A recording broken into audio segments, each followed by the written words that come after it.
sahabat Rasulullah yang jenaka. Nu'aiman bin Amru bin Rafa'ah adalah sahabat Rasulullah dari kalangan kaum Ansor yang dikenal dengan panggilan Nu'aiman. Nu'aiman merupakan salah satu dari sahabat Rasulullah yang turut serta dalam Perang Badar, perang pertama umat Nabi Muhammad. Sikapnya yang polos dan lucu seringkali membuat Rasulullah tertawa hingga terlihat gigi gerahamnya. Banyak riwayat yang mengkisahkan perilaku lucu Nu'aiman, mulai dari menyembelih unta tamu Rasulullah hingga menjual sahabatnya untuk sesaat karena tidak diberi makan saat berdagang. Ada yang meriwayatkan bahwa kelak Nu'aiman ketika meninggal akan masuk surga dengan tertawa karena sering membuat Rasul tertawa. Dikisahkan, kala itu di rumah Rasulullah berkumpul beberapa sahabat dan delegasi dari beberapa negara untuk mengetahui tentang Islam. Beberapa sahabat Rasulullah amanahkan untuk menjaga unta tunggangan tamu-tamu di depan rumah beliau. Nu'aiman pun hadir di tengah-tengah sahabat yang sedang berjaga. Mereka berbincang dan bergurau. Mereka bergurau untuk menyembelih unta tunggangan tamu Rasulullah. Nu'aiman tiba-tiba mendekati unta tunggangan para tamu. Para sahabat ingin tahu apa yang gerangan akan dilakukan oleh Nu'aiman mendekati unta-unta itu. Nu'aiman menyembelih unta tamu Rasulullah. Semua sahabat yang melihat perbuatan Nu'aiman sangat terkejut, khawatir tamu Rasulullah tersinggung atau Rasulullah akan kecewa kepada mereka.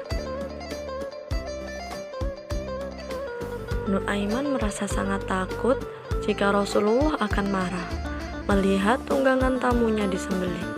Nu'aiman bergegas lari meninggalkan halaman rumah Rasulullah. Nu'aiman terus berlari menuju perbatasan kota Madinah. Sampai perbatasan kota Madinah, Nu'aiman bertemu dengan Miqdad. Miqdad bertanya kepada Nu'aiman, apa yang sedang dilakukan sampai perbatasan kota Madinah ini? Nu'aiman pun menjawab bahwa ia sedang dalam kejaran. Nu'aiman mempunyai ide masuk ke dalam sumur kering di hadapan Miqdad dan membuat kesepakatan dengan Miqdad agar Miqdad tidak memberitahu siapapun jika Nu'aiman ada di dalam sumur. Miqdad tanpa curiga apapun kepada Nu'aiman menyepakati apa yang dikatakannya. Beberapa waktu setelah Nu'aiman pergi, pertemuan Rasulullah dan tamunya usai. Mereka sangat terkejut ketika mereka keluar rumah. Mereka melihat unta tunggangan telah disembelih. Sahabat Rasul yang bertugas menjaga unta bergegas mendekati Rasul dan melaporkan apa yang baru saja terjadi.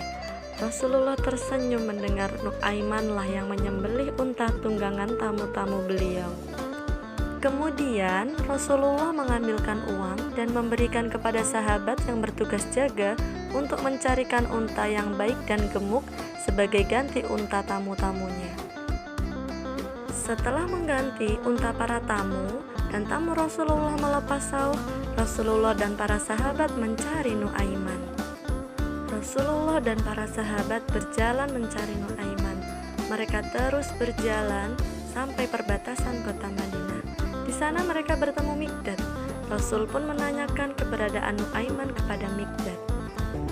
Miqdad tidak langsung menjawab pertanyaan Rasul. Miqdad bingung mengingat janjinya tidak akan memberitahukan keberadaan Nu'aiman kepada siapapun.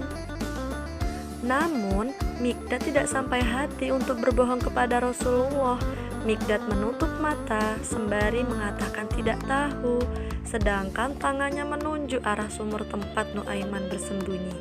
Lagi-lagi Rasulullah tersenyum memahami apa yang telah terjadi.